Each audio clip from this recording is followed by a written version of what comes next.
자, 다음은요. 경제 분야 기사로 좀 넘어가 보겠습니다. 이 얘기 좀 간단히 좀 해보겠습니다. 다음입니다. 첫 번째 기사 보겠습니다. 그동안 이 재산세 그리고 이제 주식 대주주, 종목별 대주주 뭐 이 기준이 참 논란이었어요. 이게 다 세금과 관련돼 있거든요. 재산세 6억 정부 뜻대로, 대주주 3억 기준 폭이 여당 뜻대로. 그러니까 그동안 재산세를 좀 줄여주는 기준을 6억이냐 9억이냐 그리고 대주주 인정을 지금 10억인데 이걸 3억으로 내려서 좀 더 이 폭을 넓힐 것이냐 이걸 가지고 여당과 정부 어떻게 보면 청와대죠. 뜻이 달랐어요. 그런데 재산세 부분은 정부 뜻대로 대주주 부분은 여당 뜻대로 이렇게 됐다는 겁니다. 뭐가 하나씩 양보한 셈이 됐어요. 좀 더 보겠습니다. 재산세 감면 기준은 6억으로 가닥 잡았다. 서울시장 보궐선거 등 내세워 민주당이 9억 원 상향 주장하다. 청와대, 정부 등 반대에 붙였다. 그리고 주식 양도세 대주주 요건에 대해서는 지금대로 뭐 유지하는 방안. 그러니까 원래 정부는 3억으로 좀 낮추려고 그랬거든요. 근데 이거를 지금대로 유지하는 쪽으로 가닥을 잡은 거 아니냐. 이렇게 기사가 돼 있습니다. 다음 기사 더 보겠습니다. 결국 절충안 택한 당정, 동학개미의 당근 주며 부동산은 옥죄기다. 뭐 이렇게 좀 평가를 하고 있습니다. 배조 교수님. 네. 청와대와 여당이 뭐 하나씩 관철한 셈이 됐네요. 아직 발표는 안 됐습니다. 가닥은 이렇게 잡았다고 지금 나옵니다. 그렇습니다. 이제 결국은 이것도 뭐 원칙이냐 현실이냐라는 부분인데 상당히 이 현실적인 선택을 했다고 봐야 돼요. 지금 이제 내년 4월 재보궐선거가 결국은 대선 전초전으로 연결되기 때문에 민심을 잡는 게 굉장히 중요한데 지금 이제 민심을 잡는 두 가지 포인트가 하나 이제 부동산 또 하나는 주식 아니겠습니까? 근데 이제 부동산 같은 경우는 당초에 민심을 좀 잡기 위해서 9억까지 세금 감면을 주자 했는데 정부는 그건 너무 지나치다. 6억 원까지 하자라고 주장을 했는데 6억으로 가닥이 잡힌 것 같아요. 이유는 9억까지 하게 되면은 실제 시가 한 12억, 13억 되니까 그러면 이제 종부세 대상자까지도 혜택을 주자는 얘기냐.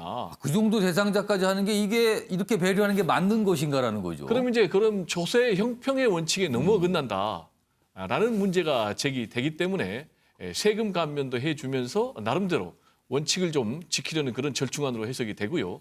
또 하나 그러면 이제 주식 양도세 같은 경우는 현행 10억까지로 2년간 유예하는 걸로 했거든요. 그러니까 10억이면요 대주주라고 보면서 이제 세금이 들어가게 되는 거죠. 그렇습니다. 그러면 이제 왜 유예를 했느냐? 결국 이제 4050이 핵심 지지층인데 이분들이 이제 주식에 민감해요.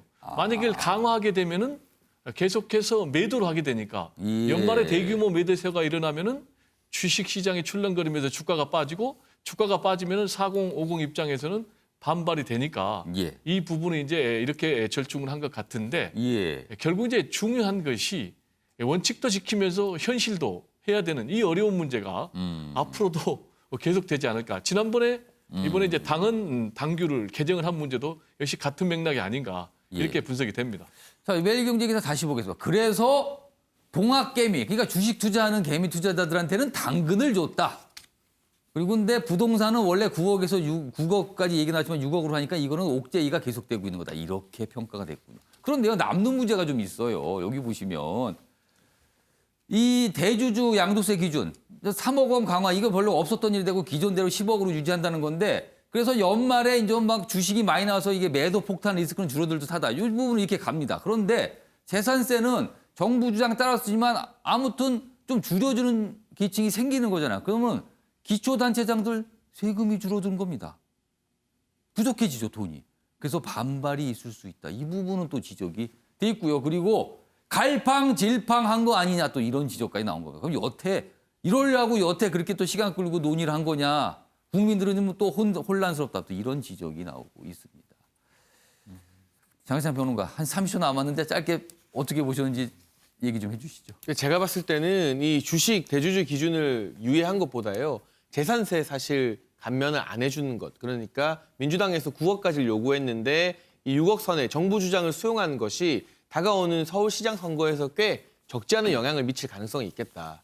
사실 이 공시가격 6억에서 9억 구간이 강남에 위치한 집들이 아니라 지금으로 치면은 강북 주요 지역 다 해당되기 때문에 정치판에 상당한 영향을 끼칠 것 같습니다. 알겠습니다. 마무리하겠습니다.